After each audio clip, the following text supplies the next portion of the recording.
Yes. It's that fine print or what? Well, I mean, when you get my age and your vision starts to go, especially if you got students who are as bad as I am, it's hard to read. Why don't you use like number 10?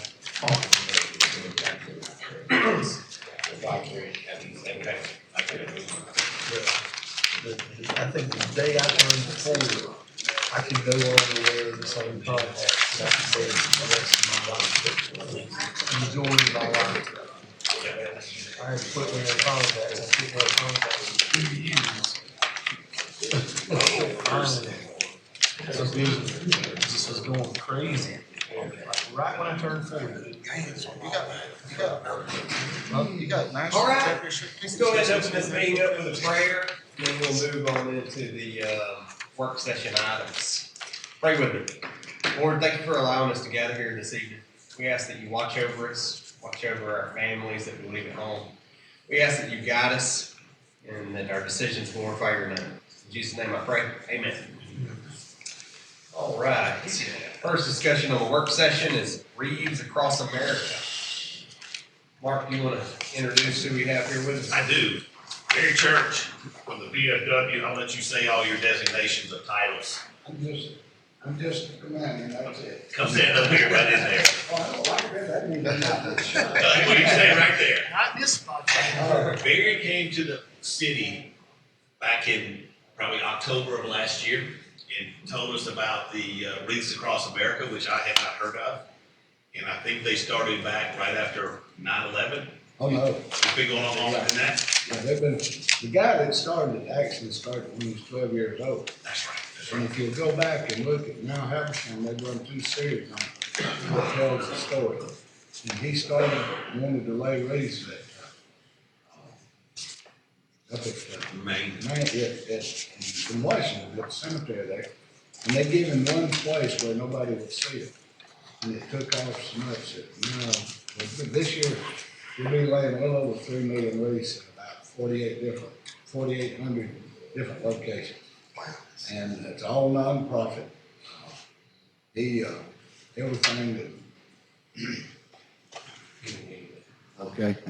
that they do is nonprofit. The transportation is free. Most of the time, Bennett Motor Express works Southeast United States. This year, I think it's going to be Tribe Express. And it's a wonderful historical location. It's got several acres of land, and the man that actually runs it makes his living off of a blueberry farm. And it's a big town. Man, you go up there and you just get lost in the town. There's 400 people there. But it's a wonderful place to go. It's a good historical place. The lady that runs the museum is 94 years old, a history teacher, and she'll tell you when she gets in the World War II section, she'll say, now on this day, World War II, this was happening. On this day, I was teaching or I was doing this. So it's to honor the veterans, it's to honor their heritage, what they've done. And you guys last year was very gracious. And I came to Mark, we'd never tried a city before. And I hope my goal one day is to have a wreath on every veteran's grave in Habersham County. We have our cemetery at our post. We're one of 2 posts in the nation that has a cemetery. And if you're a member of our post, you and your spouse could be buried there free of charge. And so we wanted to put wreaths on our veterans' graves. And at the same time, we asked for a lot of help from other organizations. And when I talked to Mark about it, he really scared me because he got so excited about it. I thought, oh, something's wrong, you know. But seriously, he did. He said, yeah, we're all into it. And last year was our first year doing it with you guys. It's our second year at our cemetery. And I was not there, not at your site last year because I was running our site. And we did them both simultaneously. They want the wreaths laid at 12 noon. But I called Wreaths Across America and I said, look, I've got 2 sites. And I said, I want to do Demorest separate, and then we'll do ours. So this year, we'll do you guys first at 10 o'clock on the 14th, then we'll do ours at 12 noon. But they want the wreaths laid as close to 12 noon as possible. So go online, look Wreaths Across America, or look at Now Habersham. They've run two series on it. They actually sent a couple of their people up there and stayed with them a few days. So, you know, it's just a tremendous thing that they've got going. And guys, what's cool about this is they'll need volunteers to help lay the wreaths. And so my grandson was here to do some last year. I would invite you to bring your kids, your grandkids, or just yourself to this. Last year, I had Senator Bo Hatchett speak. He did an excellent job. And this year, I've got State Representative Victor Anderson speaking. Okay. So gather around 9:30, and we'll start right at 10. And Whitfield is providing the tent, chairs, and a PA system. And Chief Schurer will be in charge of getting the PA system and returning it. And so also Barry is going to bring the American flags from the wooden stick. And our firefighters will spend an afternoon marking the graves. We have approximately 75 that go back to, we did our audit from the cemetery. We have a few Civil War veterans on both sides and all the way up current. So it's a pretty special time. It really is. And there's a procedure that you go through. You just don't go out there and lay the wreath.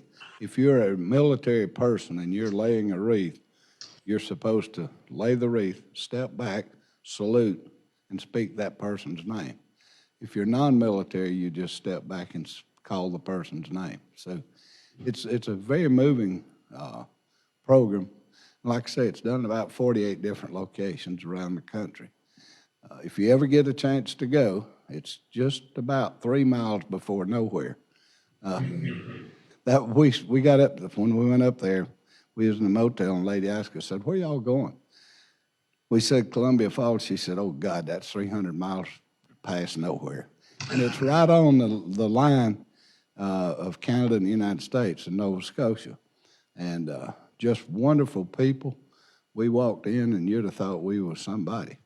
And they carried us through, showed us the property, everything. So if you ever get a chance to go, it's a good historical place, good educational place for your children, and just a beautiful piece of country. Now, Barry, do you remember if we participated in this as a city back when we were on council before? Or was that a school thing that I was participating with? I really don't know. The Okay. first time that city did it was last year. And then, Yeah, I don't remember. It must have been with school, but it was a powerful situation. one other thing that I'm working on, and this will be a different thing, is get the Wall of Honor, the Veterans Wall, the Vietnam Wall, moving wall brought here.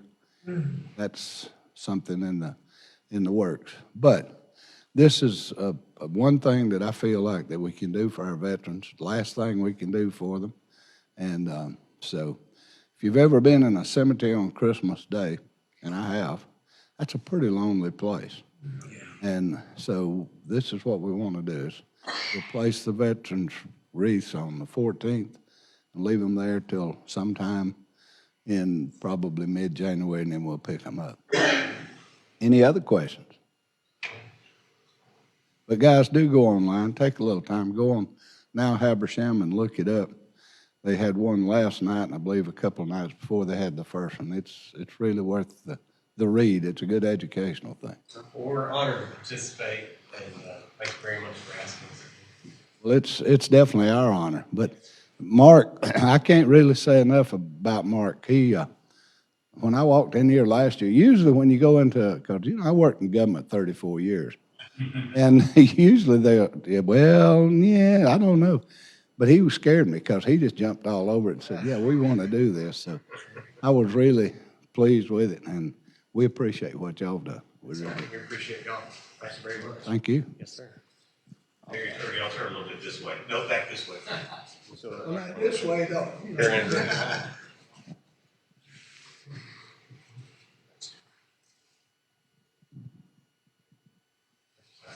Yes, sir. Thank you, Mary. So how many cemeteries for participating in this on that day? And Just again, our cemetery. and I this, came to y'all first, okay, and hopefully maybe we get committee. The committee really don't have one, but they got Level Grove, city in that area, they're going, what about Baldwin? Baldwin, a little different story. Okay, okay, That was bought by a private donor. He bought all the leases himself to place there. okay, We've got several churches. yeah, that's doing it too. okay, okay. Thank you. Yeah, I'm just curious. Right. Next is one that's not on the agenda.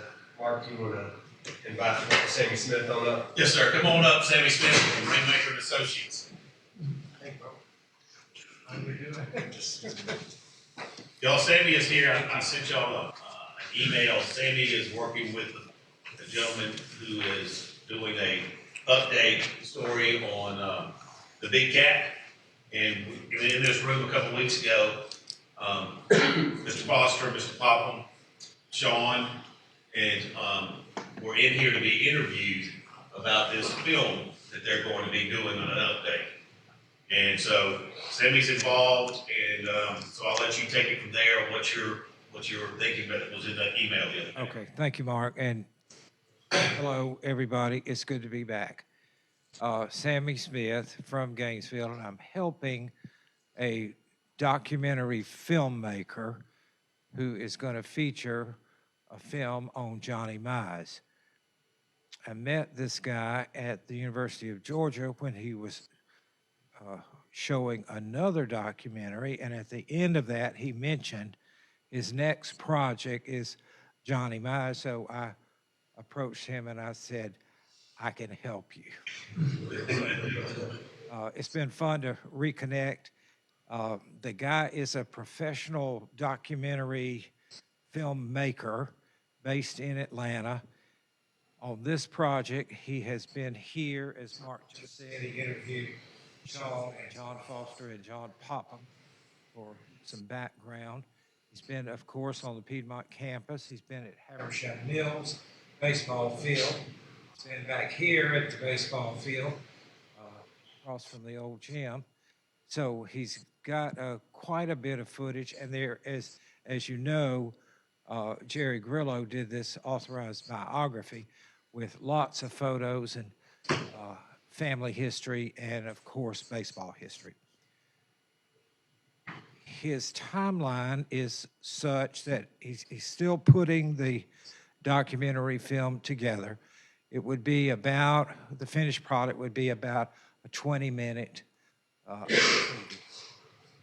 His timeline is to have production, interviews, all footage, everything completed by March, and then editing and post-production by about May.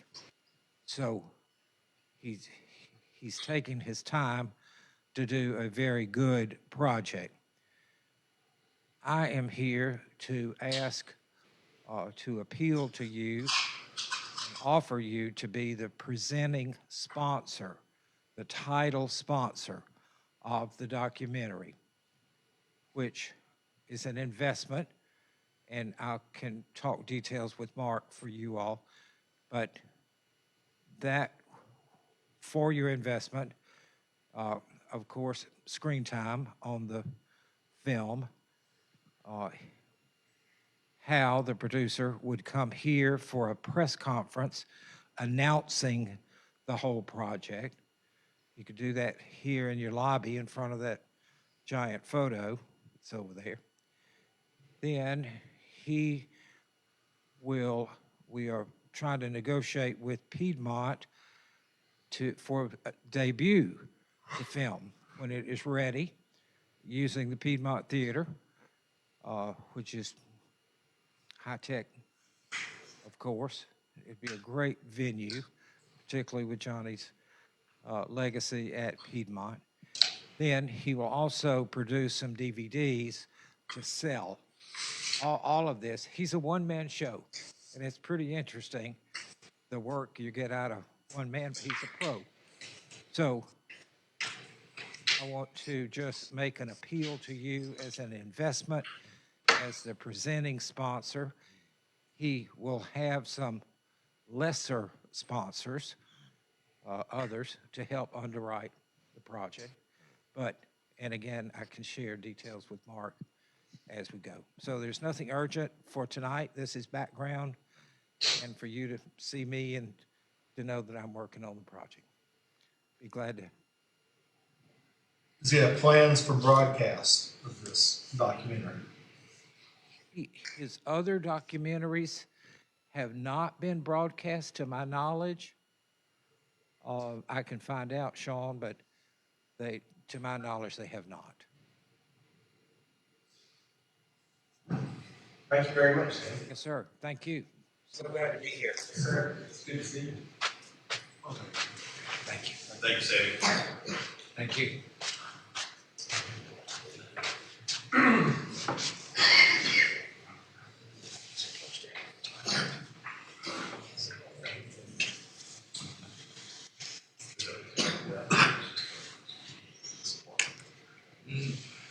All right, next is discussion of the lease of the Scout Hut. And the Scout Hut is the little building right out back here, next to the ball over there.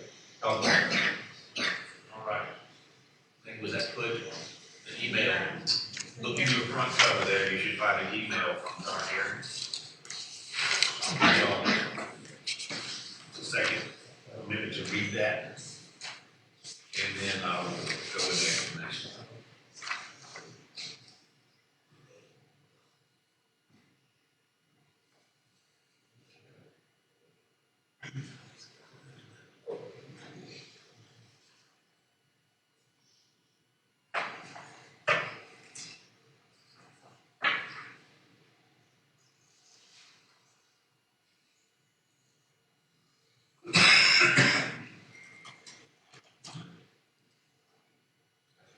All right, this, what John is proposing here is it's a new organization that split off, that started from the Boy Scouts of America.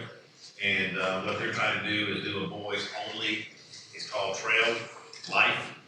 And several of their former executives of the national board and so forth have started this group. And they are running it. There are 2 or 3 in Gainesville, Hall County. There's 2 or 3 that's being started between here and Graham County now. And Meadow Grove is the sponsor of this troop. But they want to be outside of the church to attract different young men and boys to come to, whether they're involved in that church, but it's open to anybody. And they would like to lease what was been called the Scout Hut because it was the Boy Scout Hut back in the time. And they're looking to propose that they would take over the power and they would pay that. There's no water there. There's a faucet outside, but they would use the bathroom facilities at the gym to cover that area. And they're looking to pay an annual fee of $250 for rent of the facility. They've asked for one addition to be made. In that building, if you have been in there, it's 2 separate units, 2 separate doors, and there's a block wall in the middle, and there's no door. You have to go outside either way, and they've asked, we install a door. I had Brian Papa look at it today. He's like, no problem, I can do that. He checked the air conditioning and heater, which are the wall units, they work fine. So it would just be, the only cost would be the putting in the door. And this would start January 1st. They would have to figure out the legal name, and I told them this is something you all want to approve or table, whatever it might be. If it's something y'all approve, Thomas and John and his folks would start working on a lease for that. I'll see if you have any questions. I think growing up here, we've always done that as a Scout Hut, and I would love to see boys running around that once again. I had no idea there was another bathroom in there. No, there's no running water to it other than the outside faucet. And why they gonna build a building like that and not have a door in the middle? I hear you. How hard or difficult would it be to pipe in water to get to there? 'Cause there's that new line that we just. Oh, yeah, we've got a meter and a water line. They would have to go, get into the slab. but I wasn't trying to spend any money on that because the gym is open from 9 a.m. to 9 p.m. And so any of their meeting times, the gym would be there. I was thinking for future use on that, and also, where's the sewer in proximity to that building? Nobody's asked me that question before, so I haven't asked Brian that, but I can ask that because the simplest thing could be to do is to build the restrooms on the front side of that building, where that you could use them if you're at the park, you have a door from the outside and a door from the inside. Right. So that was the general thought that Brian and I talked about. Right, that's what I was thinking too, not just for the benefit of that building, but also for the benefit of that park too. And again, with the park, I mean, with the gym being open 7 days a week, 9 to 9, anybody would have use of the bathrooms in the gym. So, but good question. Any other discussion? I think it's a great use for the building that's not being used at all right now. You know? Separate storage, I guess, right? We've got storage in there, we can just move that into the classrooms in here without any issues. This is primarily Christmas, so pretty much it's all, for the most part, coming out. And they would, when they took down Christmas, they would move it into one of the classrooms. And benefit to our community. Win-win. All right, next is discussion of design standards. Right, I had hoped, I was getting 2 different bids, or I'm in the process of getting 2 different bids, to bring before y'all so we can roll in from our land use ordinance that we've updated and our maps, where it's the design standards of what something would look like in the city. And the developer comes into town, he says, hey, let's talk about your design standards. What do I need to do to make sure this fits within? And it's a very, it can give a lot of detail to something, and then it's kind of like ordinances. You follow this. You know what you got to do to produce, to build something, whether it's commercial, residential, multifamily, whatever it is. Those design standards are there for the exterior of the buildings, and then it's also there for your water and sewer and streets. So I've got one bid, and I've got some questions that we need to follow up, and I do not have the other bid. So this is something we may see in January, but it's something that'd be very important, because somebody could come in here and apply for a subdivision, and our design standards really aren't there. And so that's what we have to make sure and guide them, say, this is what we would expect. We've got part of that when we would say the 4 units to the acre, the lot size, and sewer, those kind of things. But we need to have a standard design of water and sewer. So again, so anybody knows what's coming, this is the way you want to do it. So, okay, thank you. Thank you.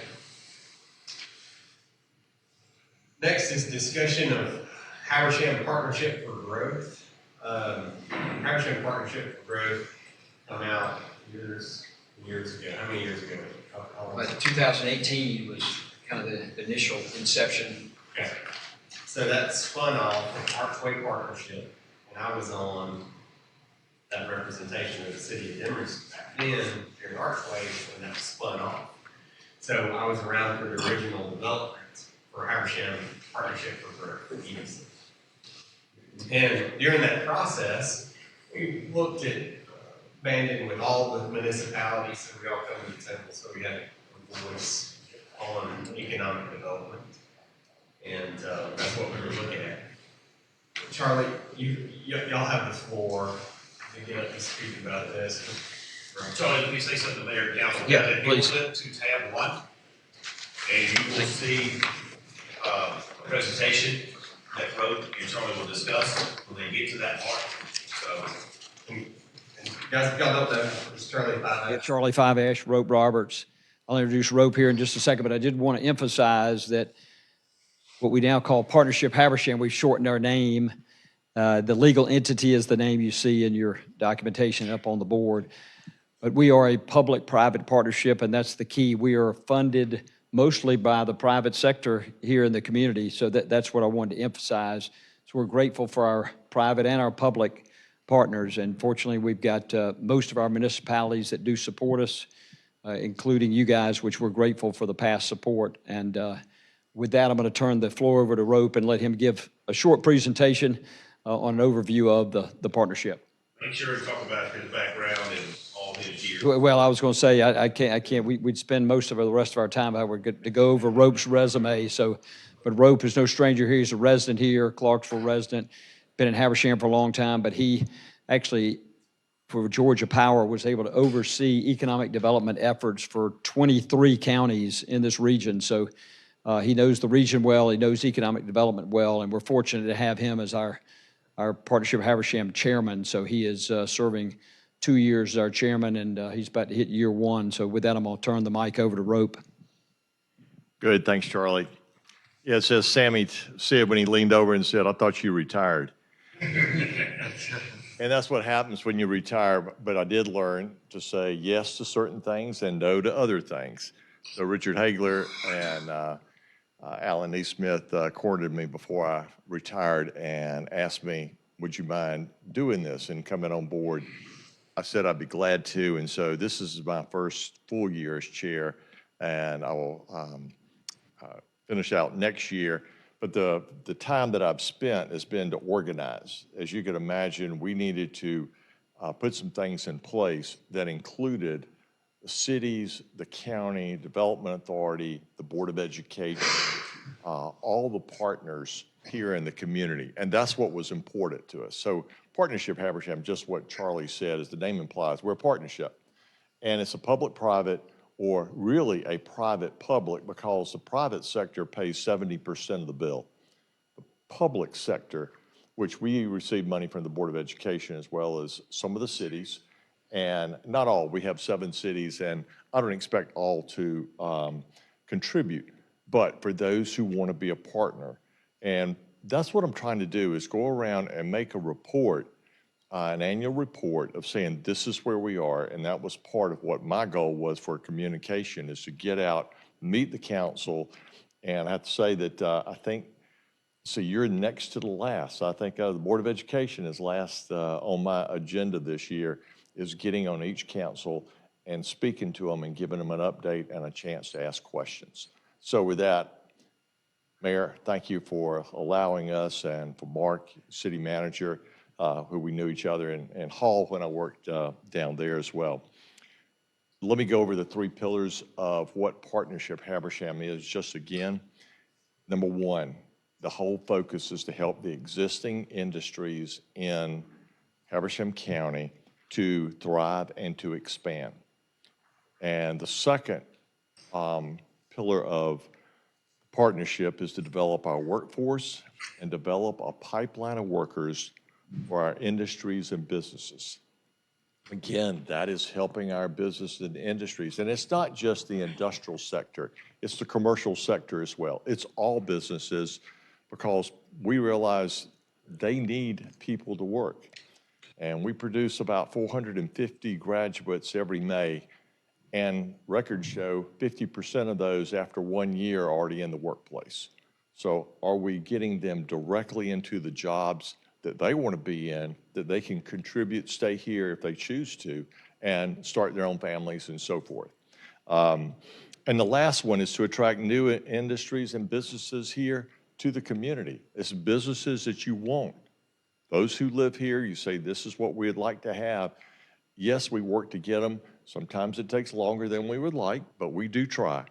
And the industries is to provide a higher pay per hour, versus the commercial or service work. But service work is very important as well, especially for people who need to be in that area. I want to say thank you for being an investor. Demorest has been an investor.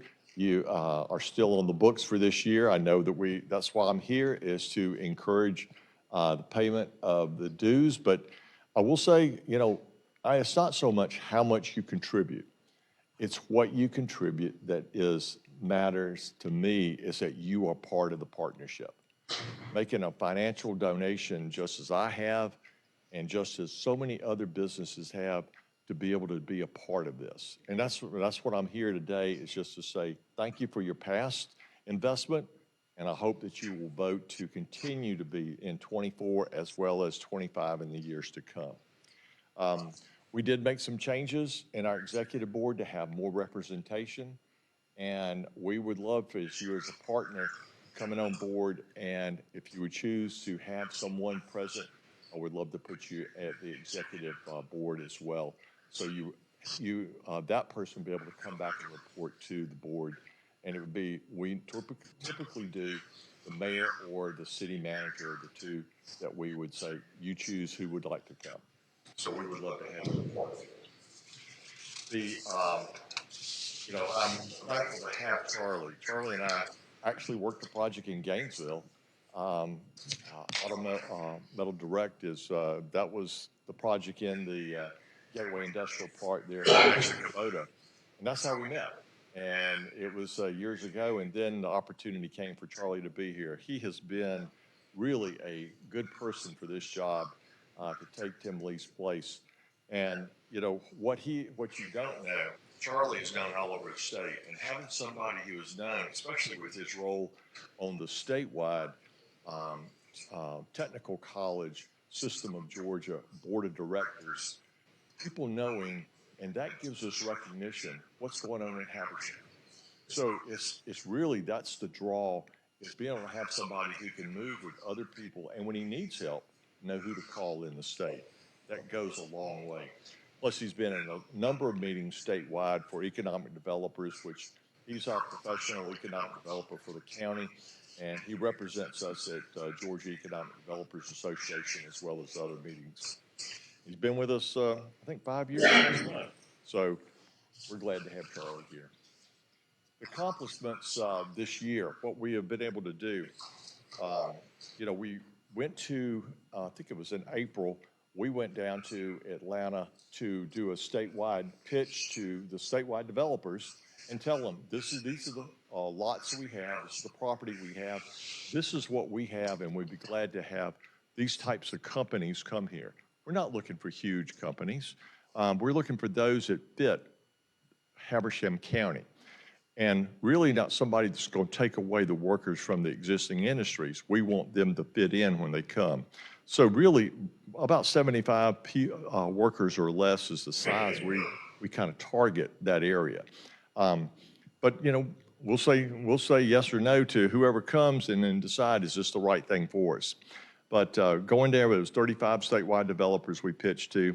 Also the work on the courthouse, that is not over. Charlie continues to negotiate, and right now, as we hopefully be decided very soon to tear the courthouse down and to be able to move forward with having a developer coming in and redevelop that. And I hope that will take place in the coming year. We'll be responsible for working with the Development Authority on putting the RFP together to go out to qualified developers doing that. We negotiated the sale of the final site, which is Pad 10 in the Airport Industrial Park. I went by there yesterday, and the company they've almost built out. I talked to the owner, and he says it looks like that he probably will expand that property or expand his operation on that property. Again, we've showed prospects. We met yesterday with a prospect. We're showing property all the time, but what it takes is that's just a constant thing. Now we have to follow up. We have to do the due diligence, before those things are done. We've worked at the high school with the Raider Up program, a number of different things. You can see there all the things that we've worked with. It goes back to everything we do is focused on the three pillars of what Partnership Habersham is about. And that's where, I tell Charlie, I say, if we're not doing something that supports those pillars, then we really have to question, why are we doing it? And that's the focus that I wanted to put in place, because I want everybody to see this is what we're about. And we don't get sidetracked. Let's focus on how do we increase the capital investment for the county, which hopefully reduces the burden from the tax rolls for the residents. Because right now, I think we're about 65% of the dollars that are received on property taxes come from residents. We'd like to see the commercial and industrial sector grow, and that's what our job is to do that. We'll say that's not as bad as some of our neighbors in North Georgia, and hopefully we can keep that further down, but that's our goal, and that's what our focus is. The, when I look ahead, and there were some slides that I took out to make the presentation shorter, but I wanted to focus on 365. Because when we are looking forward, on the last slide I had there, going forward, what do we plan? One of my goals when I accepted this role was to have a strategic plan. I said, that's something that we don't have. What's the, Mark, you and I could talk and say, what's the future of Demorest? Where are you going? Where do you want to be in 10 years? Really is not a plan. I mean, you've got your comprehensive plan, but that's not the same as a strategic plan and then an implementation plan. How do you get there? And that goes for every city as well as the county. And that's what I want to do from an economic development standpoint. What do you want to grow? Is it commercial? Is it residential? What is it that you want to grow? And how do we help you do that? Because if we are part of that plan, as we go forward and we have the money now to move forward to hire a consultant in the next year to be able to do that, that's what one of our focuses is in the 2025 going forward. So that's something that affects you. Also, I realize this is something that it's early, but you realize the next SPLOST will be up.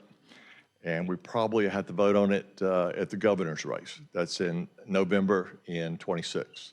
That's probably when it'll be on the ballot. So when you look back, that means this coming year in 2025, the county and the cities are going to need to get together and decide what's your list of things you want to do.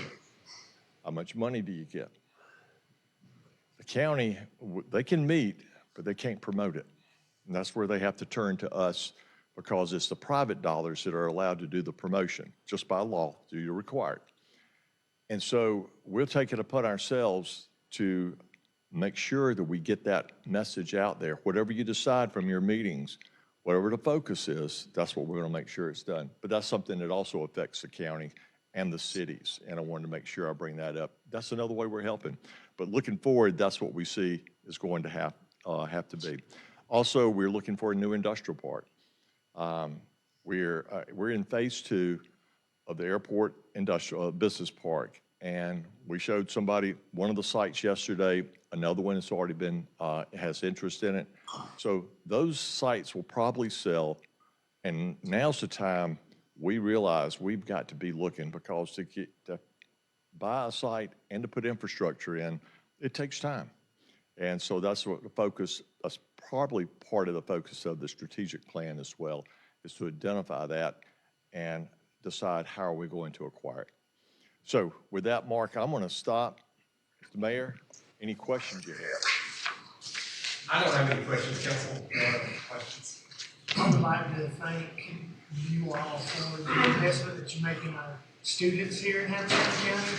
As a former assistant principal at the high school, working with Alice Brewer, I heard Charlie's name multiple times in a positive way. And I do appreciate you reaching out to our students and giving them a place to go to work, giving them an idea that they can live in Habersham County and raise a family.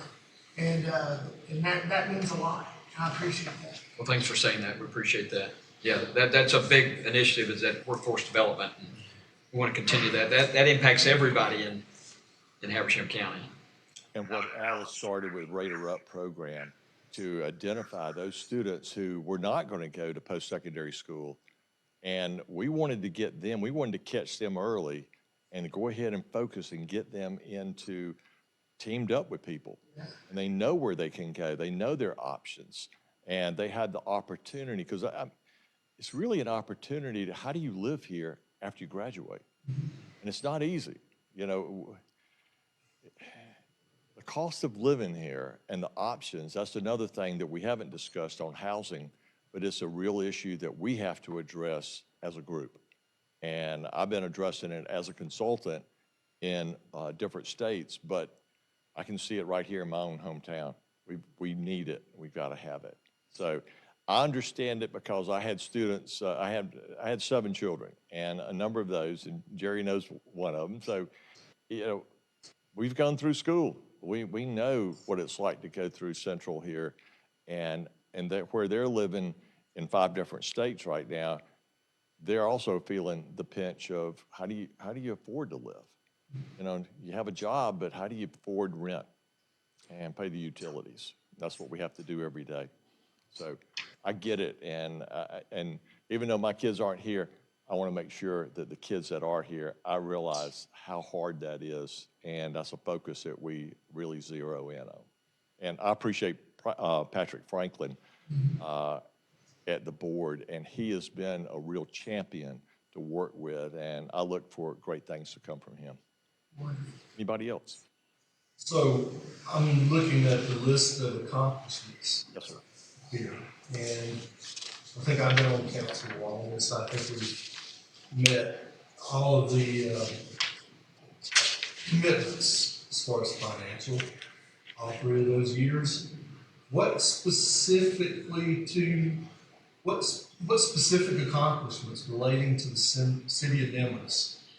Probably not to the city of Demorest exactly, because we don't know what your plans are. What can we focus on for you? That's why I'm coming to you, because I'm asking this question. I live in the city of Clarksville. I'm asking Keith up there, what are we doing? And what do you want done? And they don't really have a plan. So that's where I'm coming to you, and that's part of why I'm asking, we need a strategic plan. Because if I know what you're working on, what is your plan? How do you want to move forward, and what is it that you want to build up in the city of Demorest? I'm glad to help you, but I need to know what it is. Then we can. You spoke about the consultant coming in to look at that strategic plan. Yes. Would that be spread across the entire county? Yes. It'd be the entire county. It's for economic development purposes, but it would include all the cities in that. So it's not just the county itself. It's an unincorporated part of the county, but it's all the cities. Because, Jerry, you and I know, as a real estate person, where's all the commercial growth going? It's going to where you have water and sewer. Who has water and sewer? The cities. And thank goodness the Demorest has city water in a lot of the unincorporated part of the county.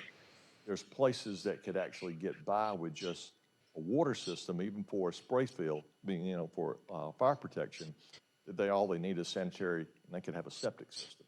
So we could get by with some of that, but can't do that for all our restaurants. I would add to that, it's mentioned in those accomplishments is the SPLOS initiative. That was something that we, as an organization, in conjunction with the chamber, and we put that whole marketing effort out there. And Phil Sutton, the county manager at the time, said, we've hired outside consultants to help with the SPLOS initiative. He said, nobody's done it better than what we as Partnership Habersham were able to do to push that through. And it was a 60-40 vote in favor of, which benefits all the cities, benefits the county. It was that continuation of the penny that is so vital to public operation. Were you in charge of the T-SPLOS campaign also? In charge of, You're saying you don't mind starting one. We don't start one, but if they come to us and they say it's on the ballot, we need help getting it voted through, there's nothing wrong. We can do that. And we did that to an extent. We didn't go near to the depth and the expense that we did on promoting the penny continuation in 2020, but the T-SPLOS was, the timing of that was somewhat suspect in terms of how it was pushed out there, and it was kind of doomed, unfortunately, just because of the political environment. There was a lot of anti-tax measures out there among the citizens and the electorate. So unfortunately, as good as that may have been, looked good on paper, but unfortunately the timing was very poor. So we did make an effort, because we did it at the bequest of the community, but the commissioners in particular. So we were involved with that, but not near the extent. We like to take credit for those successful projects like that. But just like how I was surprised that T-SPLOS failed last month in Hall County. As much money as the chamber had pumped into that thing, I was expecting easy passage. And if you heard that 7 of those SPLOS initiatives that were on the ballot in Georgia, all 7, and maybe 8, all of them failed. So those T-SPLOS are obviously very challenging to try to push forward. A great question. Going back to the SPLOS, it's the time before that it failed. And then, even though it failed and we were able to reinstate it after we had to wait the allotted time, we lost about 9 months in revenue, never to regain that ever again. And that's what we're trying to say. Don't underestimate that SPOS. It's important to make sure it goes on, but we as a group realize you can't assume it's going to pass. And you have to think of, how do we do it? How do we make it work? Charlie, if you'll keep your picture in Illinois Illustrated and get in there as much as John Ellerton gets his in there, everybody will continue to know your name. Yeah, that's my goal, is to keep up with Justice Ellington. So, Man, he is. I saw him again today, 2 or 3 times today. Yeah, he's, I appreciate you commenting on that. Great questions and comments. Any others? Yes, sir. Well, thank you, Mayor. Thank you, sir. Thank you all for the time. He does. You do not need staff, unless you want to. Okay. Appreciate it. We'll walk out with Sammy. And Charlie, I'll get with you tomorrow on that other topic. Okay, perfect. Thanks, guys. Thanks. Next is, well, let's take a minute. We have a special time right now to honor some of our police and fire. Mark, you want to Sure. introduce these? I've asked Casey and some of his police officers to be here. I've asked Ty or some of his county deputies to be here. And then, of course, fire is here too.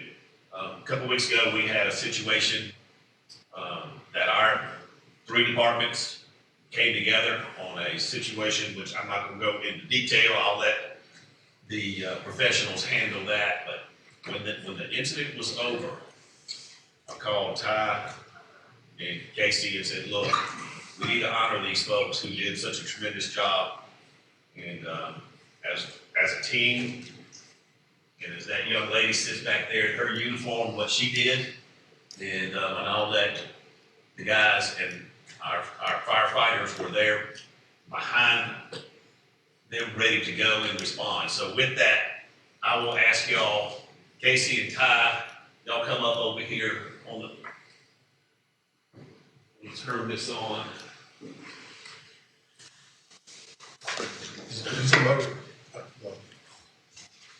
Rhonda, do you have the microphones on back there? Try it now. Yeah, we got it.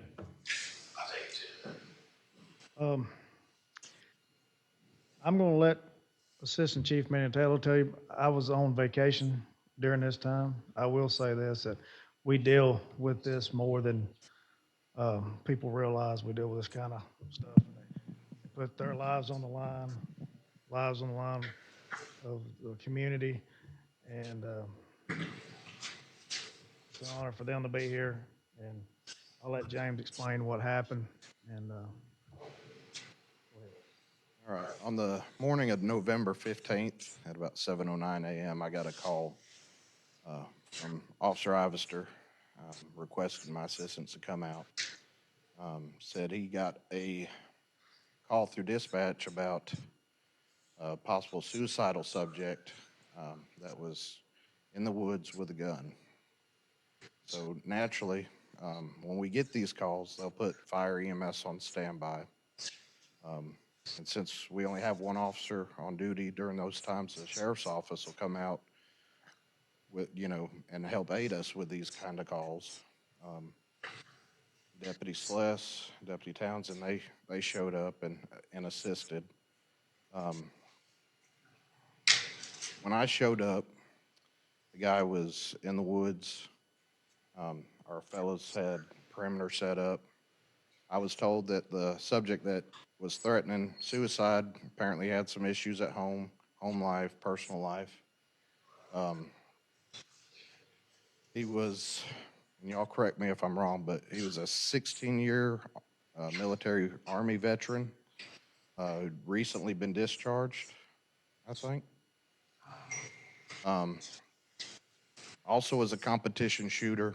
He was critiquing the way the guys were set up around that perimeter, asking them questions about, what their qualifications were with their guns.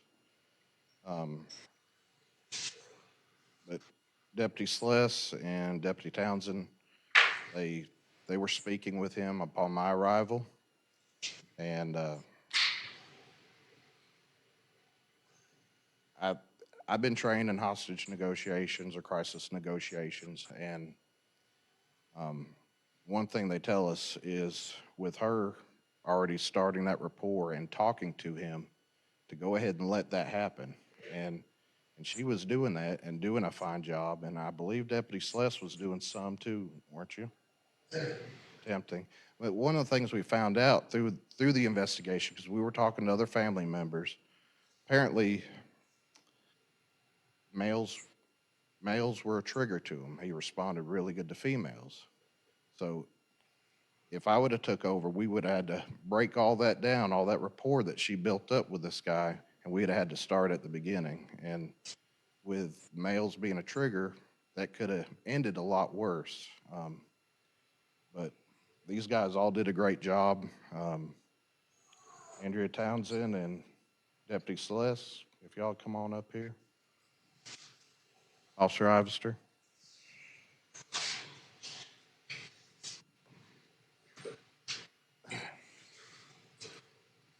And during this, I'm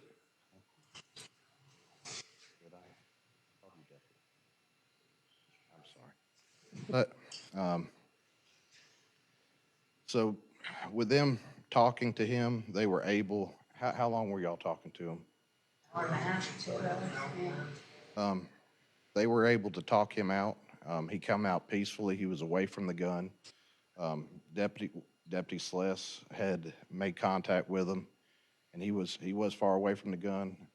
Deputy Townsend went up, also made contact with him, escorted him out of the woods. I think she also took him down to Northeast Georgia Medical Center where he got some treatment. But they did a phenomenal job. It could have gone way worse. We're glad for the outcome that happened. So, but y'all would just give them a round of applause. Also, the fire department. We appreciate all coming together and working together. We appreciate everything y'all done for somebody in our community. Thank y'all. Great job. Officers, deputies, thank you for what you did. It was a very gut-wrenching day when I got the phone call from Sean. And the interesting part is I called Casey later in the day.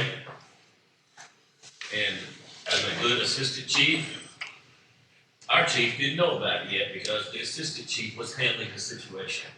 So sorry that Casey didn't know it was the best one. And things went well. And for Noah, you've been with us how many months since the academy? 3-4 months. And that was pretty amazing, the job you did in that amount of time on something as big as what it was. And that's huge. And the other interesting part is James was working with Noah on Monday on how to properly package evidence and also filling out evidence forms. and they were just doing that on Monday, and this was Friday. And how did that teaching work out for you that afternoon in securing that? Good. You had to secure an ink pen in training that. We're treating the ink pen as a firearm. Yeah. So, Ty, you got anything? No, I'm just very, very proud of everybody that's there. They did a great job. My two guys, they got letters of commendation for how they acted. I was on scene. They did an excellent job. They're able to talk to them, and these situations come 0 to 100 in a second, and it could have went a bad way real quick. And it was right downtown Demorest, and you never know. And I'm just super proud of the way everybody handled themselves, and these intergovernmental classes that we have that are in this room, they don't seep out into the streets. Everybody works really, really good, and I'm very, very proud of everybody. And so I just can't say enough how what a great job they did. And Ty, I'm gonna brag on you. I told the story incorrect. I had called Robin, Sheriff-elect Robin, late that afternoon, and he was driving back from a class. This is the great job that Ty had done, and he didn't need to let Robin know that he was handling it. So, applaud both of you guys for that. Thank y'all very much. Thank you.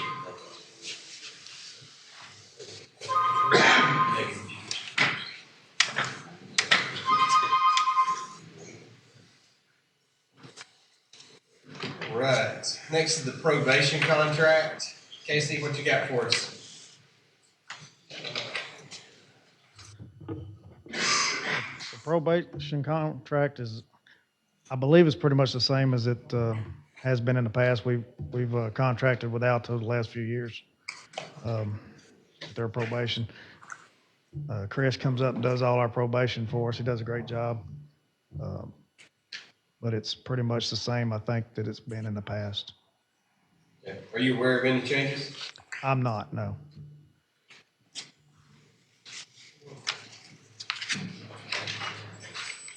Don, any questions about probation?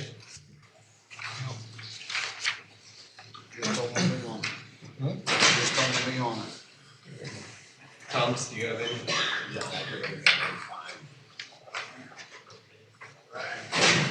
You don't see it changing.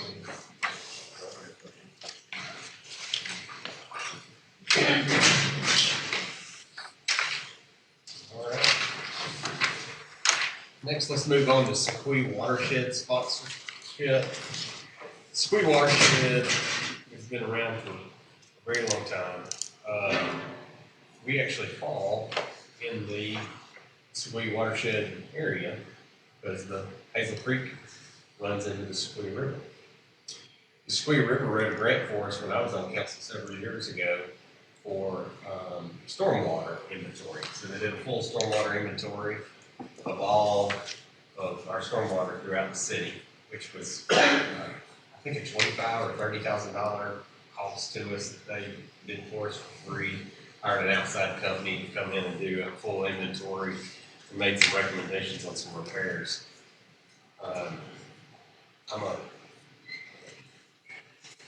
I believe in what they do and making sure our water's clean, and that's the business that we're in. When we were applying for partners, they gave us letters of recommendation every time. They've written us several letters over the past few years. But I would love to see us support it. You guys, obviously, I could have approved this, but this is something that's very important. But I wanted y'all to have a say-so in that. And you can see below what they're asking for, about 3/4 of the way down. Well, it gives the public an idea of the different fingers out there and how everything comes together to work with the city, so. That's right.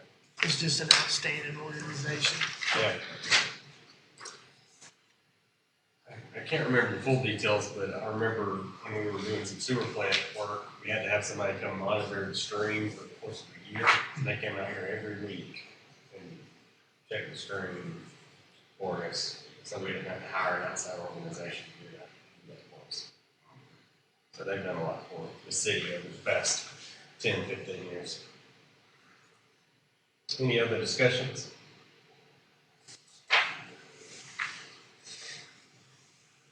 All right, next is conversation of the gym. Andrew, when we purchased this building and moved forward, we wanted to open it up for the community to have a place for kids to play, for folks to go and spend some time and an extension of the park. Yeah. And it's been great. People's been using it, treating it like they would treat their own. Now, we've also had several cases of things being destroyed. Recently, all the basketball hoops have been ripped down again, which is what, 6? Which is a sad day. We do have cameras in there. It's tough to determine who destroyed the goals. Right now it's open. I come by night before last, there were some kids in there skating. So at least we see some use still going on without basketball. Let me tell you another thing. Okay. Someone donated. I have 6 new basketball goals that were put up yesterday. A citizen brought by 4 and donated them. And we had 2 extra still. So we put all 6 back up. Brian and his guys did yesterday. I did this around 2 or 3 o'clock. And Sarah do a posting on Facebook. Megan, what time was that roughly when you sent me that? It was around 9 o'clock last night when I was here. And it was probably how many people in those videos? At least 10 people. So somewhere between 2 and 3 and 9 o'clock, they've seen it, they came back out. And we're out of basketball rims this time, because if they come down again, we will take them, and we will wait till a citizen to donate them. Yeah. Because we've replaced them 4 or 5 times, multiple times. And yes, the cameras are in there, but what they do, sometimes they don't tear the rim off the goal. So when our police officers are looking, they can't see that it's broke. Sure. They can just see that it's still up there, so they don't know who did that. Now, obviously, we've had a young man or two have some visits by the police officers, and his parents have brought by some a donation. That's where we had the other 2 from. Yeah. And so this time, it's back functioning for multiple purposes plus the goal. But again, there's signs that says, do not dump and do not hang. That's fantastic. Yeah. Well, if you kept somebody doing that, can you let them come back? We could, but I gotta be there to catch them. Or you don't have cameras? We do, but sometimes we've got some incidents where it could be a minor. We can't identify them because we can't put their face out there. So there's some limitations to that. Again, where we've had 1 or 2 times, the parents are standing right there. They don't do anything when they tear it down. They just move on to another side. Charge them and they get their down. So, they're not doing it on purpose, they're just playing. Well, yeah, but I understand, but they shouldn't be doing that first place. I mean, I know they're playing, but they need to be explained to that you can't tear stuff up. that's right. If I done something like that, my daddy got me, I would be able to sit down and search their my home. And the only reason why I brought this up is, you know, there have been discussions throughout the community of an indoor facility needed for other sports, right? And I was curious, just, you know, when every couple of months, it seemed like we get a text message on a Saturday morning that there's damage to something in a gym, whether it's the bathroom door, you know, or the goals, et cetera. And I was just kind of curious if there's an option to, you know, I still allow people to use it for free of charge, but if we can go to a reservation type deal, maybe limit the amount of hours and it's open to the public in general, that sort of thing. Because I know we've had some cheerleading squads that have asked, and I know when it's just first come, first serve, we just leave it at that, but that's all I was curious about. So. I would say that I love the idea of just having it open for folks to come and play. Sure. I think we've all got those phone calls about organized sports wanting to reserve it and lock the doors behind them. And I think that it's a little harder. Yeah. So other folks that are right here in our community know that you can't use it. But I think if we see any more destruction, I think we're gonna have to move towards that. I was just gonna say, there have been times when our officers have done patrols, like walk through there while the game's been playing, and have seen them hanging on the doors and such, and actually asked them, are you going to leave the facility? So, if we do catch them doing something like that, we would ask them I appreciate that. I just, you know, it's a good facility to use, and I appreciate the city allowing us to host yard sales in there. I do appreciate that. You know, I just, at the same time, don't destroy something, you know, that's provided at no cost. So, Well, that's it. it's a reminder to take care of what we have. Yeah, try. Next is discussion of adopting the City of Civility Resolution. Was it last year? 3 years. 3 years? 3 years ago? We adopted a promise and a practice that we will all act civilly. Says it's 6 back there. Boils down to. Mark, do you want to speak on this? You know, it's something for the 5 of y'all to sign. And, you know, you can read through the pledge as it sits on that sign back there. And it also asks for the public to adhere to this pledge. So it's strictly, if it's something y'all want to renew, we do that. If you send in a check, it will renew for another 3 years. So What's it's the cost of being a registered I want citizen? to say it was $300 the first time. And I think it's $100 renewal. Okay. Because you got the plaque that John received at the meeting that's in City Hall, and then you got this poster that we had framed. Thoughts? I went through them training courses. You We had, did? we had to do 3, I believe, yeah, in order for us to, I thought we had, in order for us to get this. I mean, I sat through them, they were long. So, I mean, I say we keep going. I put my time in, let's keep it going.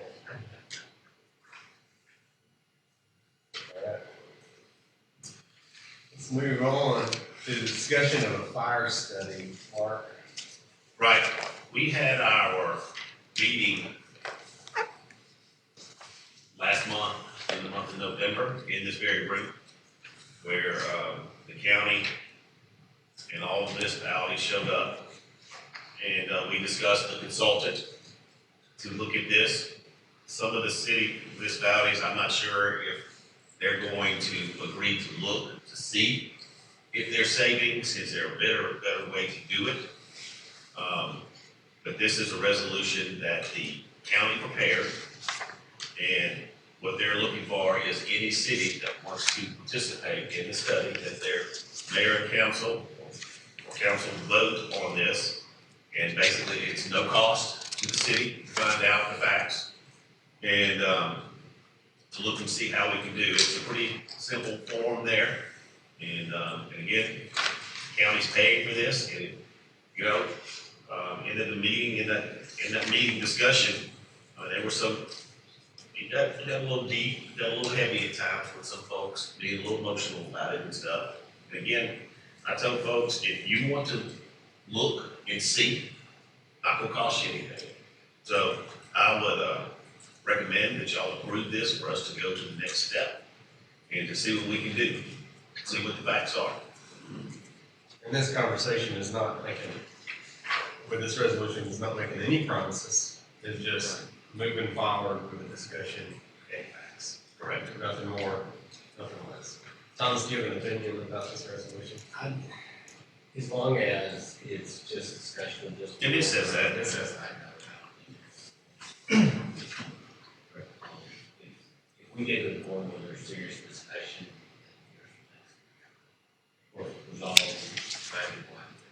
Participants in the study does not obligate the city of Demorest in any way to proceed with consolidation. Any decision regarding consolidation will require further evaluation and separate approval by the city council.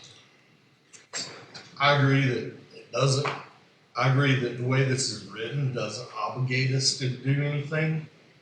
But it's just kind of weird that they're asking us to pass a resolution just to continue talks. Well, I think That's just my 2 cents. And I think the point was to make sure that the city is engaged in something that the mayor and council discussed. So it's not 2 of them saying, well, let's do this, and the other 3 are not. So I don't think there's any ill will. I just think they're trying to get a commitment from the city. And they're also gonna need things from us. Right. So they would want us to back that up and say that we will be helpful in getting them the things that they need. That's I fair. mean, they're not gonna do something, Sean, for a city that's gonna close the doors on them. So they wanna make sure that the mayor and council are behind this thing. And I think that they just wanted to make sure that, once again, everybody knew it wasn't something. Under the table. Yeah. I appreciate that. Chief? I just wanted to make note, you guys to designate on there who you want to put in contact. Yes.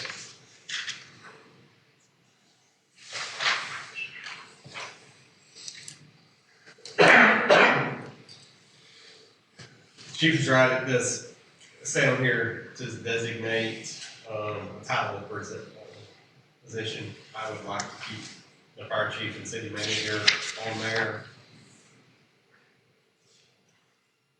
as the representation for the city.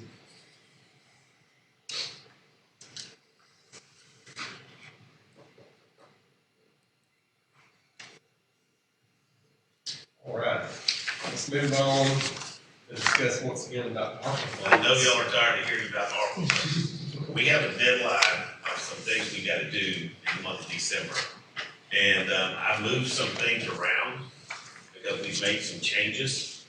If you'll look at my list that's dated December the 3rd, the SCADA is on there, the water hydraulic model is there, that's COA connection. Where there is additional funds is because of the GFO grant contribution, I have $40,000. And moving forward, Brian does not want the ground sonar system that was gonna cost $35,000. And, he wants a trailer of light, a bank of lights. Yeah. They don't have that when they're working at night on site. And, that's a cost of roughly $12,000. And then we're trading in the existing, the oldest of the Bobcat, backhoe. And so that's lowering our money because the price is $88,000. And the GFA grant will pay up to 50%. Sure. So that's where that money went down to $18,000 because I had to trade in at $32,500. And then the difference of it would have been $44,000. And so there's the difference and additional cost of roughly $12,000 being $6,000 for the light thing. So with that money, we lowered some things here. Brian's guys were able to fix 25 of the 54, 53 fire hydrants that were down. And so I don't need to, I had that number at 96,000. Well, so what I've got here is just purchasing 6 fire hydrants because I've got 31. See where it says number 6, repair cost of hydrants. Yeah. Brian got with the manufacturer reps and gave them a definition of what the problem was with the other 31 fire hydrants.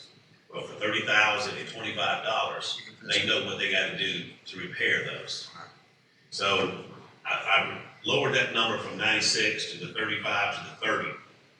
With that also, we have the police radios for the 2025 budget that we have to pay. And we had that budgeted at $59,000 in next year's budget. Well, we got with the phone, with the radio folks the last few days, and because we were able to use some of the fire money on some of the radios, our total has gone down to $46,000. And I went ahead and said, well, let's use ARPA, go ahead and pay for this, and then we'll have that credit in next year's budget with that.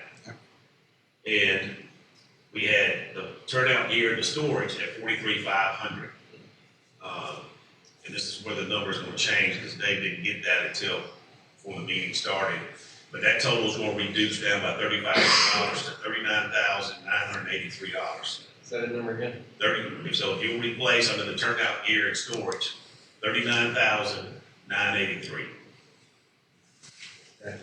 And then we have some water meters, the casing, which is the top part, not the whole base of it. It's just the casing of the top, where we have some down, and we cannot do a data log on what has been done in the last 30 days because the batteries are dead and gone. So those cost $185 a piece. So I'm going to take that $35.17 and add to that $76.85 for a new total for the water meter top case at $11,200. So $39,983 on turnout gear and a total of $11,200. And all those 9 items will equal up to the $441,071 in ARPA funds that we have today. And so I've got all the contracts, I got all the proposals all included in here except for Dave's. I just got the fire and it's right here. So all of these are included in this section. There's 8 of them out of 9.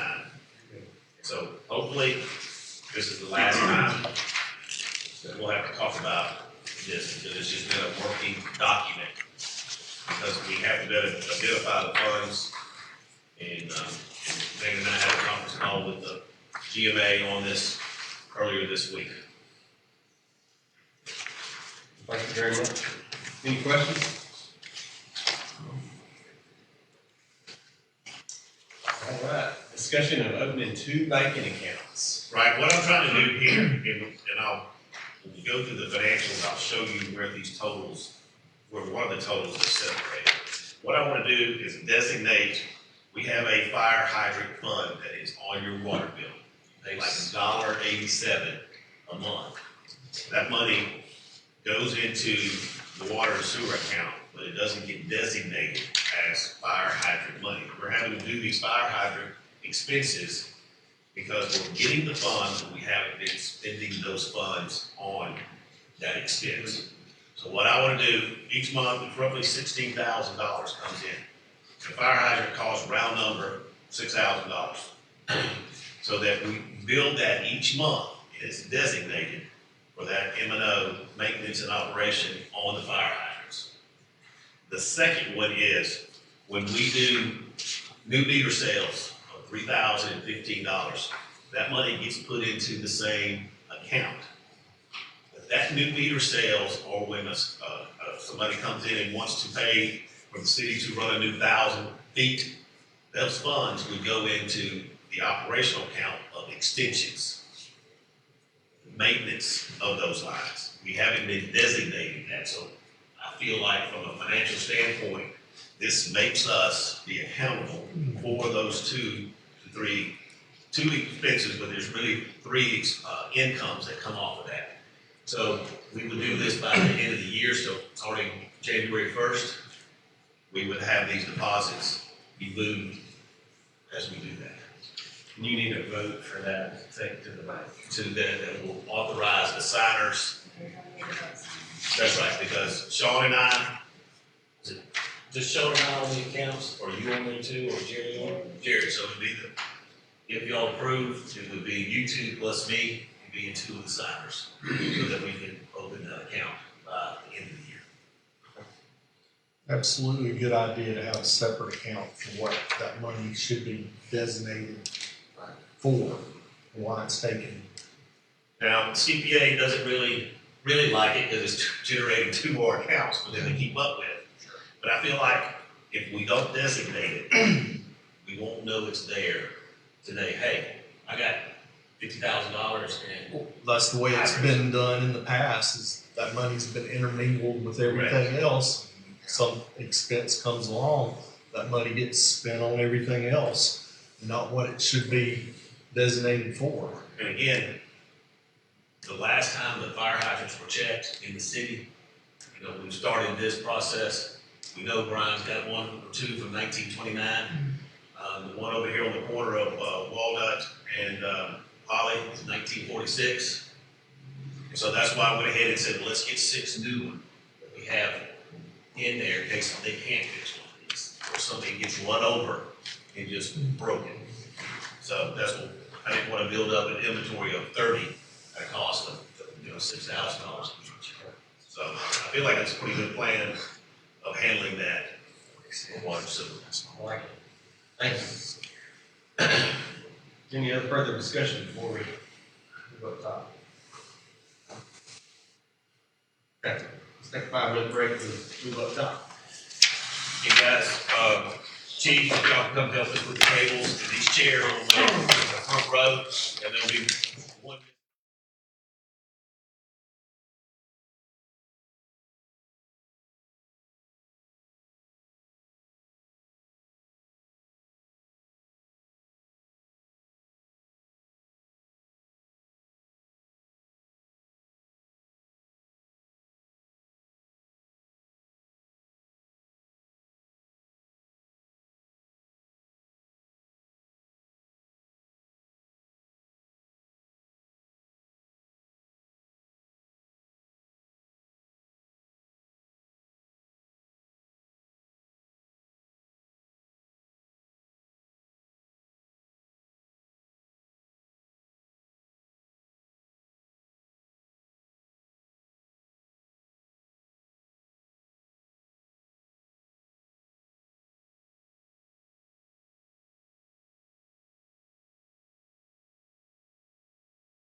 Stand with me for prayer and the pledge. We'll move on. Pray with me. Lord, thank you for allowing us to gather here this evening.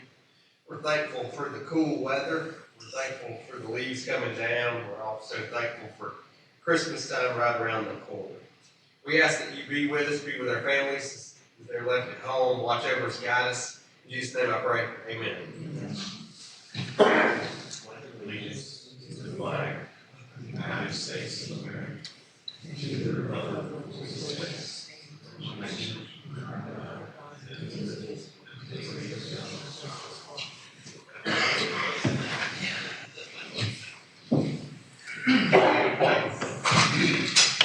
All right. First, we have approval of the agenda. We need to add minutes as the new number 5. Those are listed on tab 8 if you're looking for them. Is there anything else that y'all would like to add or take away?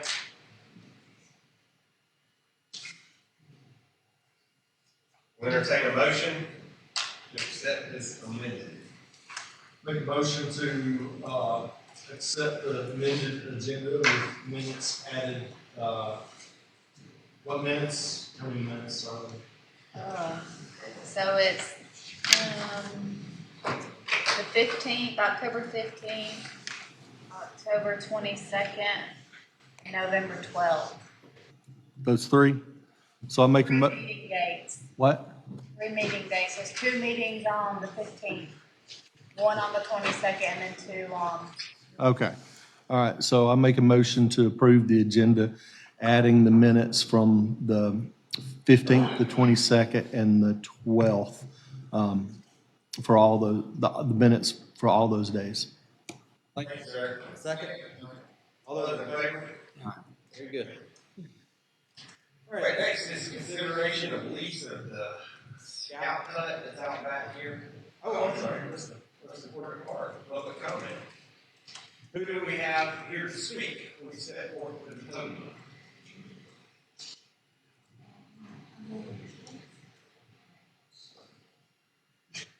I've got some questions if that's all right. Yes, ma'am.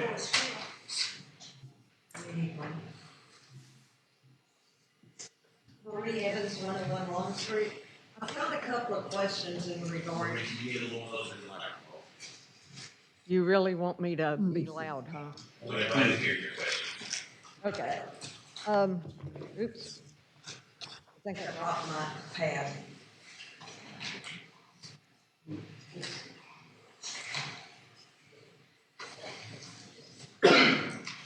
Make an address about the minutes, because I didn't see that on the agenda. But also, I was wondering about the zoning map. Is there any indication when the new zoning map's going to be being framed now? And the other thing was the zoning ordinance. If you go on the website and you pull it up, like I did today right before I got here, the headings on your tables is just a black strip. There's not a heading that you can see what the columns are for. So is there a way that I can get a copy of the new zoning ordinance?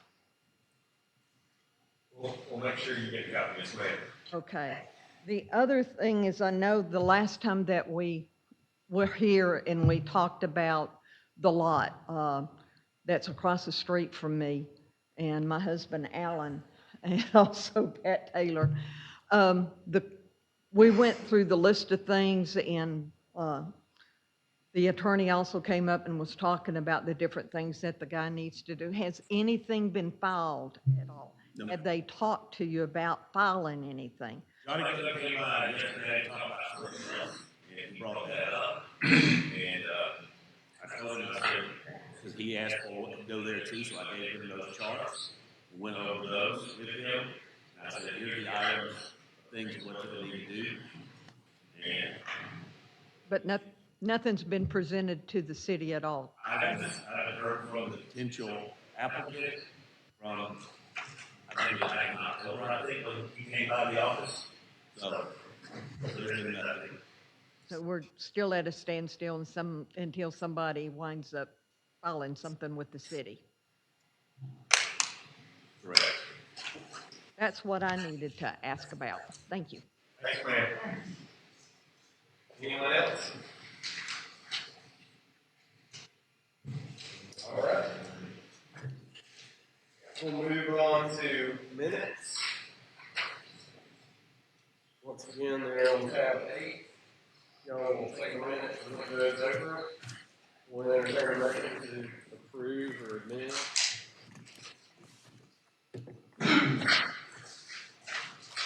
You're at 'em.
We entertain that motion. Make a motion to approve the minutes from 15th, 22nd, and 12th. Thank you, sir. All those in favor? Very good. Next is consideration of the lease of the scout hut.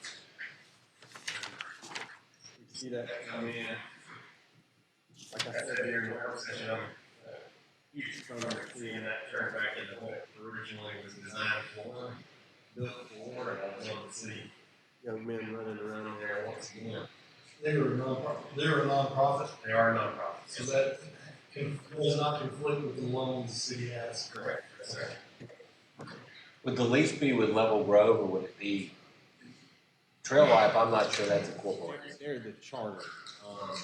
Try and I talked about that today, and I will put you two in touch tomorrow. And he was gonna check to see what he needed to do and who needed to sign and stuff. Right. So we had that discussion. I would anticipate this lease will look a lot like what we did with the Historical Society for the room back here.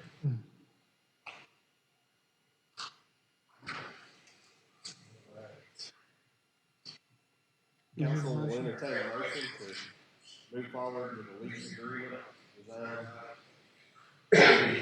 I'll make a motion that we move ahead with the lease agreement.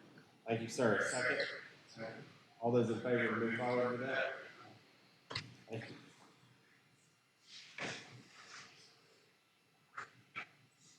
Next is consideration of the $5,000 invoice to continue on with our partnership with Habersham Partnership for Growth.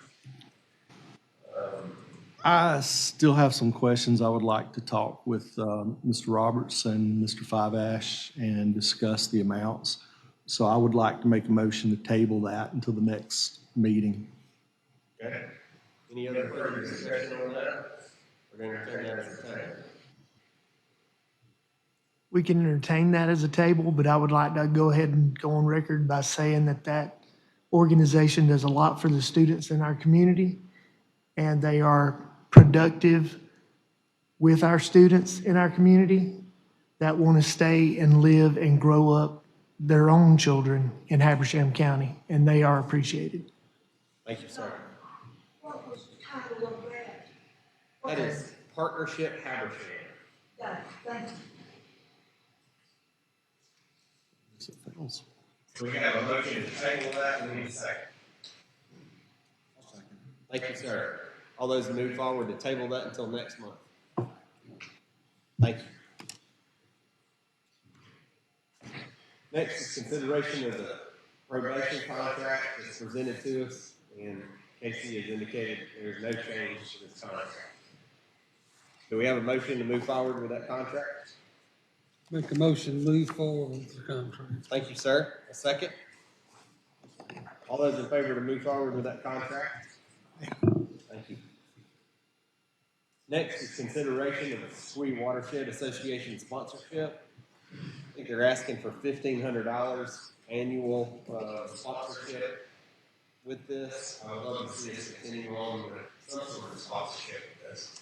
I think you made a great case in the benefits that the SRWA has provided to the city over the last few years. Anybody else has anything to say? That's great. Are you talking about the sponsorship where the city is gonna give them $1,500? Yes, ma'am. Was that built into the budget? Yep, it is building.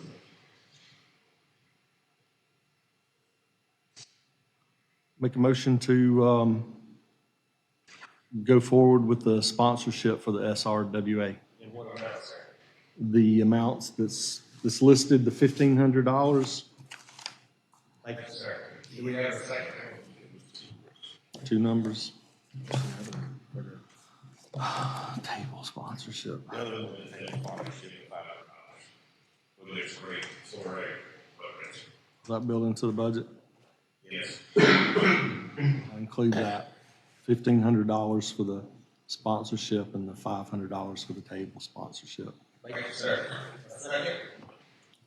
Second. All those in favor, move that forward. Thank you. Next is consideration of adopting a city of civility resolution. This is something we adopted 3 years ago. It seems like not that long ago. And for us to register as a city of civility with EMA is how much money? $100. $100. That will register us as a city of civility. And if you would like to read that pledge, it's back there on the back wall that Casey has linked over there. Council will entertain a motion to move forward with adopting the City of Civility Resolution. So I haven't been the best being civil this year, but looking back at that pledge back there at the back from up here reminds me of the obligation that I have in this particular seat. So I think we should move forward to renew the resolution for the City of Civility. I think it does remind us that we are willing and we are neighbors and we are friends. So I'll take that as a motion. Councilman, do we have a second?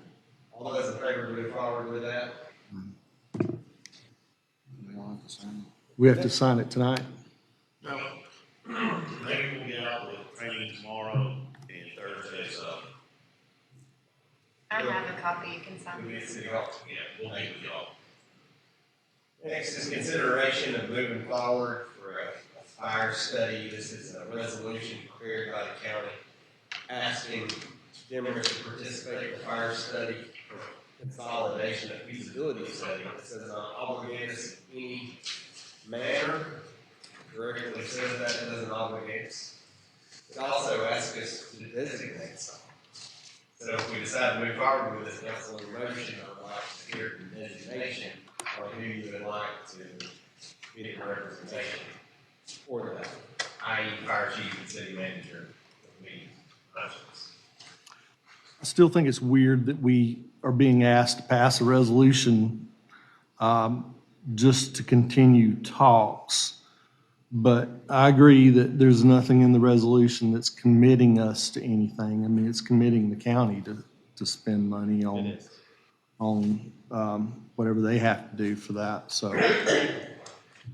I don't think it's weird at all, so I'm going to make that motion that we join in the feasibility situation and that we have Mark and Fire Chief Schuer represent us. Thank you, sir. Second. All those in favor to move that forward? Thank you. Next is consideration of allocating ARPA funds that's listed out here. These ARPA funds come to us in the total of $400,041.71. Mark has that allocated out in your packet that we've already talked about. Council will need a motion to move forward with those allocated funds listed. Did we vote before on allocation? We have. So We did this last is- month. So we're just reallocate, or we're just editing what we voted on It's before? editing because it's the same total amount of the $441,071. Okay. I changed some dollar amounts. It gave us more coverage there Okay. of items. So I make a motion to, I guess, amend or correct or edit the distribution of the ARPA amounts that was previously passed to the new amounts that we're currently presented with. Thank you, sir. Second. All those to move forward with this reallocation. Aye. Very good. Next, consideration of opening 2 banking accounts. This is to help with bookkeeping, so we allocate our funds a little bit better. With this motion, we need to name who is going to be on that as signers. Mark is one right now. Who are signers? John, you're the primary signer. Mark. And Michelle, it takes 2 to endorse the check. So we need a motion to move forward with opening those 2 banking accounts if it's your pleasure. I'll make that motion, open 2 new bank accounts. Who are the signers, sir? Sean, Mark, and Jerry. Thank you, sir. Do we have a second? Second. All those in favor to move forward with 2 banking accounts? Aye. Thank you, guys. Next is manager's report. Well, let me say this first. I did promise some folks that the meeting would not last as long as the Georgia game did on Friday night. I've been practicing to be under 4 hours and 15 minutes. I want to read something loud. Be sure it will come up, please, sir. It was also a tech game too. That's right. Chief Sure completed a fire academy class yesterday. I'm going to read to you, so bear with me. Fire academy defines a fire officer as a person having responsibility of a department head or a chief officer with significant leadership responsibility for an organization. The fire officer corps may also be referred to as the executive fire officer. Fire officer corps or executive fire officer is the final educational achievement a fire officer can obtain in the fire educational career matrix. There are a number of prerequisites required to be completed prior to achieving the fire officer corps accreditation. It takes over 400 hours to obtain, not including study time, completion of numerous projects and assignments, and a final capstone. The certification is a nationally recognized achievement throughout the National Firefighter Pro Board, an organization that accredits firefighters to various disciples and certification levels. Pro Board is considered the gold standard of a third-party assessment and accreditation for firefighters nationwide. David has completed this rigorous process and now a certified executive fire officer, one of a few that may be located here in Habersham County. The other one that I know of is Johnny Urban, who is a part-time fire, and what is Johnny's title? He's the Deputy Fire Chief of Operations in Dawson County. Dawson County, and he works part-time for us. So congratulations to you, Chief. Thank you. Tell us a little bit more about this so that we can understand personally what it took for you. It took 30 years. 30 years, it takes a long time. You've got to sit down, you've got to do a lot of study. So it starts with your first firefighter class that you take, which is about 450 hours. Then you go to firefighter 2, which is another period of time studying. And then you go to fire instructor 1, and there's another 40, 50 hours. And then you got to go to fire officer 1, and then fire officer 2, and each one starts adding up. And this is the final culmination, the last class to complete as a fire chief when you get to that point, you take that class. It takes a long time. It's been a goal of mine for a number of years, and I know I got it this year. Very good. So, just want to serve the best to y'all and do my best for these citizens. And the better my education is, the better off they are. Now you can wear a red hat.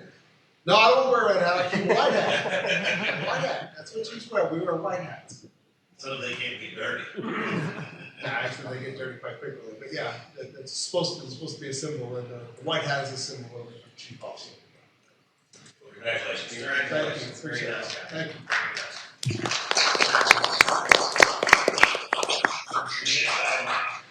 I had mentioned to y'all about a citizen donating the 4 goals. We are running, just for a point of interest, we're running behind on the leaves pickup. So I just ask folks to be patient. There's been a lot of tasks going on. We're finishing up downtown decorating for Christmas tree lighting on Thursday at 6:30. I'm sorry, mention that one more time. Our Christmas tree lighting is Thursday at 6:30 downtown. Megan, would you like to speak a little bit about what will go on?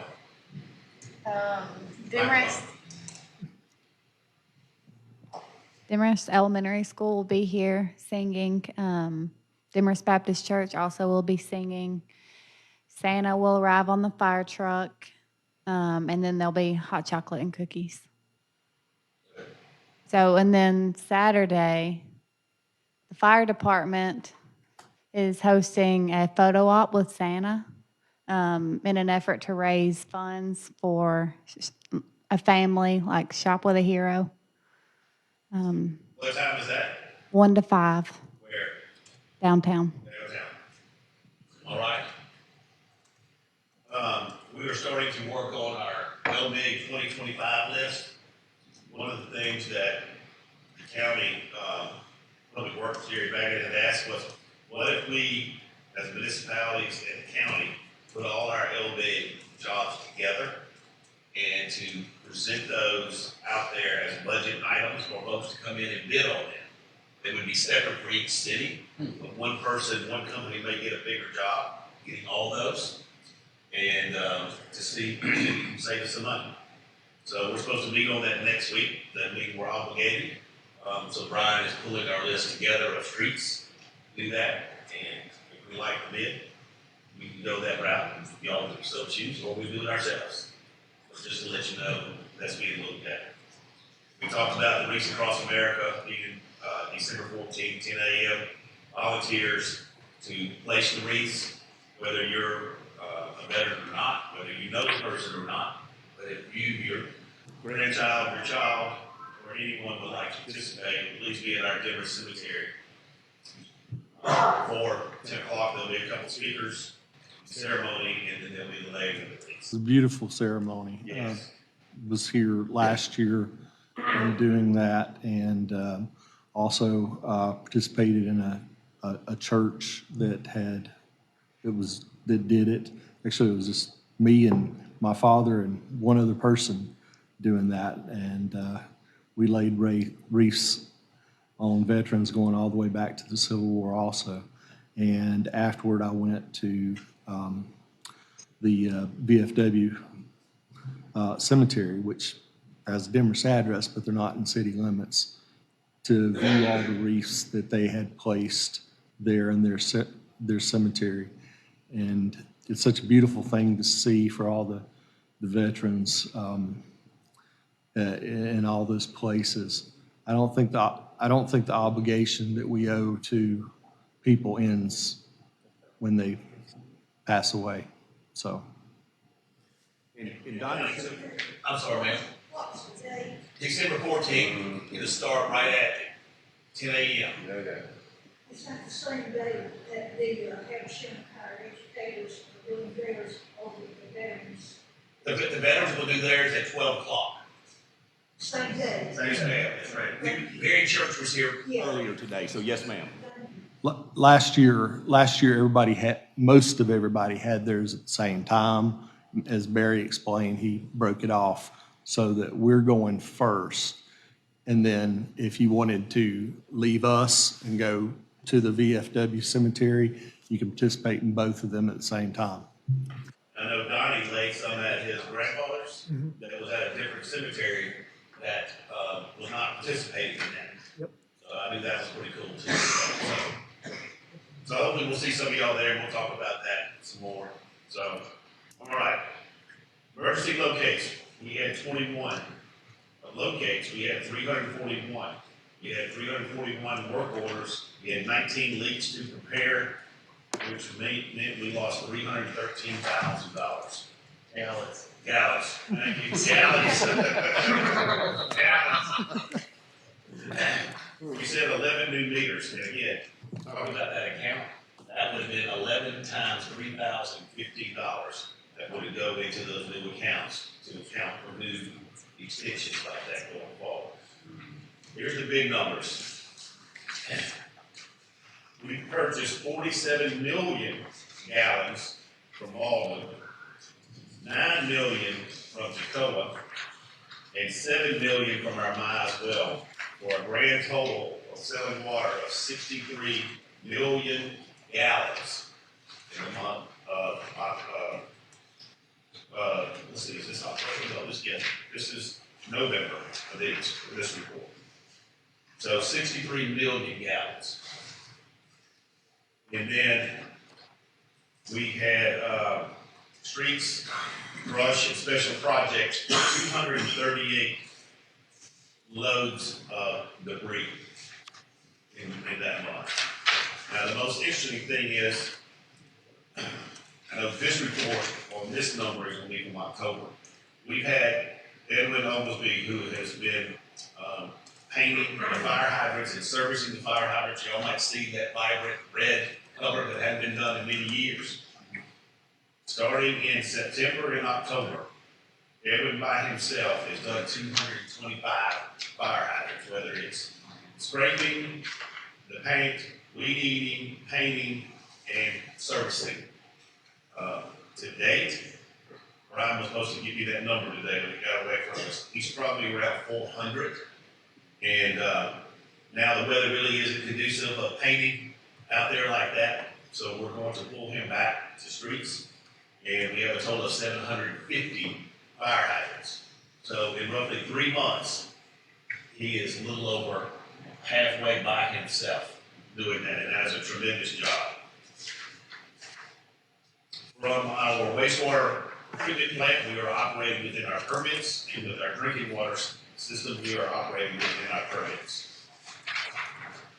The October report of the police department was 370 calls in the month of October, 13 domestic, 19 incident reports, 15 automobile accidents, 114 traffic stops, and they issued 33 citations, which is 29% of the stops.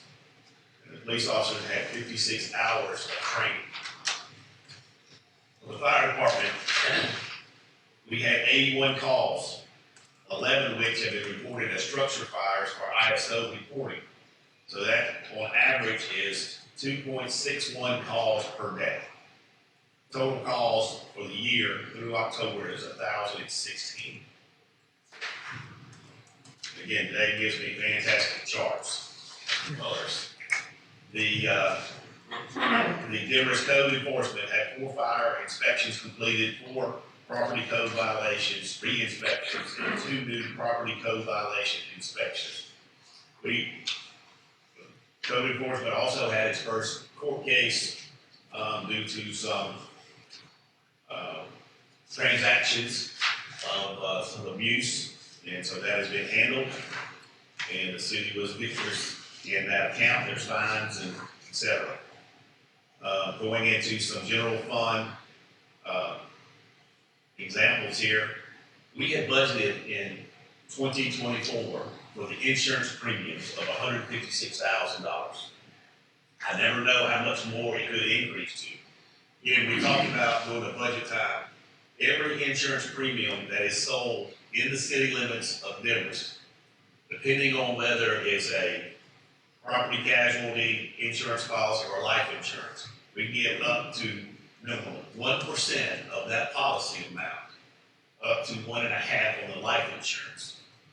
Not something the city did, it's something that municipalities set up way back in the day. Counties, governments do not get this, for some reason, just the cities do. And we collected, in the month of October, $192,533,000 from the insurance premium, which is up roughly $40,000 from what we had budgeted. So there is a nice increase in that. That's for us. Expense item, when we did cancel the sewer bore, we had to pay $5,631 for their expense that they had to purchase their bonds, maturity bonds. Since we canceled it, that was reimbursing them. That was the only expense we had to pay to end that contract. You did this month pay $122,000 in October to the city of Baldwin for water, and we paid $35,358 to the city of Tacoma. We did receive our November bill from the city of Baldwin, and I'm happy to say that it's down $7,000 compared to last month at $115,000. So there's a lot of things going on, like we said, with that cost of that water as you have those different tiers in there. Take you go over about 4 or 5 pages to page 1 of the financials. Again, these financials, we run 30 days behind. So this is October 31st. We've got $356,000 in cash in the general fund. We have total cash up to $2,020,000. And in the total water and sewer. And then with downtown and the SPOS dollars, we have a grand total of $2,938,000. And our total operating cash on October 31st was $268,000. And they do carry it forward on the right column where it says November 11th. On November 11th, we had a total of $326,000. Go down to the line below, you'll see our bank balances, you will see the reserves, and then on the third column down there, you'll see the general fund had expenses of $236,000 for the month, and water and sewer fund has $623,000, and the total monthly expenses for both of those is $858,000. We're moving up with our 2.01 months of liquidity, trying to get back to 3 months of that, and holding that cash and having that liquidity there is all important to that. Go to page 2, you'll see our bond payments, where we pay $63,000 a month for the water and sewer fund debt, and then down below, the only monthly debt that we have in there is the $7,951,000 a month on this building. Those others are annual payments. You'll go to page 4. Again, this is October 31st financials. You look up here in the general fund revenues where you'll see that $192,000. And over to the 2 columns over, you'll see where it's $156,000 budgeted with an increase of $37,000. So total revenues for the month of the general fund was $209,000 because of $192,000 there. Our expenses there were $300,000. And then you also see when we had SPOS dollar deposit for the month of October, $32,597. And we're year to date in SPOS of $319,000 with $362,000 being our total for the budgeted amount. So we will exceed that subject to, we've got $43,000 to go. We have November and December, so we'll exceed our budgeted amount of SPOS tax dollars, which is a huge thing because people are out there spending money, so we're going above that amount. We'll see that under the deep downtown development. They have a deposit of $10,760. That's from all the monthly rentals downtown, being the post office and the coffee shop and Hello Jude, and the building went for hold it over sold. And out of that money, we paid $908,000 back to Piedmont for their monthly lease. Go to page 5, operating revenues for water and sewer. We'll see the third one down, which is a hydrant fee. That's $16,812 for the month of October. So we would pull that money out each month. You say starting in January, but really it would be end of January into February, because we'll have that first month to roll back. So, and you can see with that total operating revenue against total operating expenses with a net income of $273,000. And if you go to page 6, you can see where our annual budget of revenue is at $7 million. We're at $6 million for the year to date and 2 months to go. And if you go down below that, we're at $5.8 million for expenditures. And we are, total expenditures today is 4.5, and we're at $1.4 million still to go to save. So we will see a definite savings in our expenditures there. Again, we took $198,000 as a transfer in the month of October, and we're at about $1.4 million year to date on that number. The last page there on 7 is the SPLOST dollars, and we show what we got left in SPLOST 6, roughly $100,000, and that's for water and sewer and roads, streets, and bridges. And then in SPLOST 7, it's water and sewer and the road, streets, and bridges, as public safety, police, fire, public facility has been.